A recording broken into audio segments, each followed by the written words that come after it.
Hi, it's me again with Corel tips and tricks. I have probably done a video about this, but maybe not as good.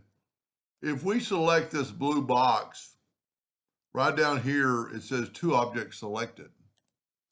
That's because there's a red box behind it. Now we can just barely see it. So to grab that red box, you would have to be zoomed in pretty good and grab the red box and then move it out of the way. Or if you hold down the Alt key and just hit anywhere on the blue box, holding down the Alt key, it will select the red boxes behind there. I don't care, what well, I didn't mean to make it yellow. I'm going to make another box, just kind of prove the point. And let's make it yellow, take away the outline. And let's put it behind the red box. So I'm going to go Object, Order, Back a Page.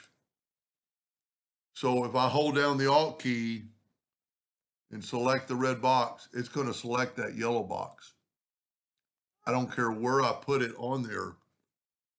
Well, I guess there it's going to do. So if you're just let me move this out of the way. If you're relatively, well, I guess you have to be in the area because that box is so little, but you can move it around.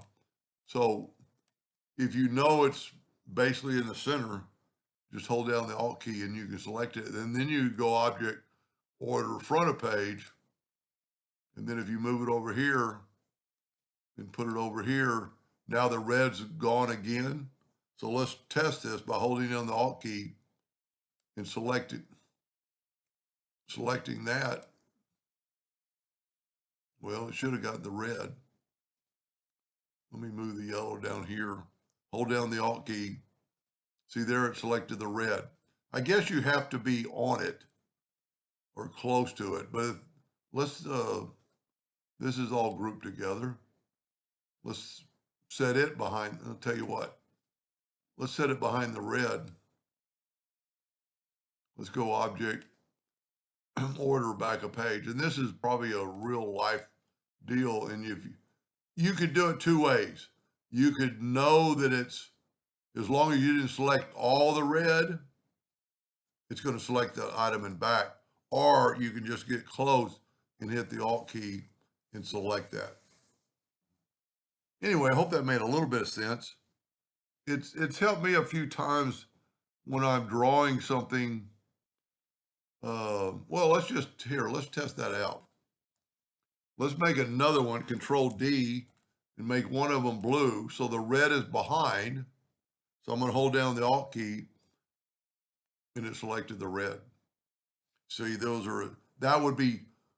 you could not do it without the Alt key.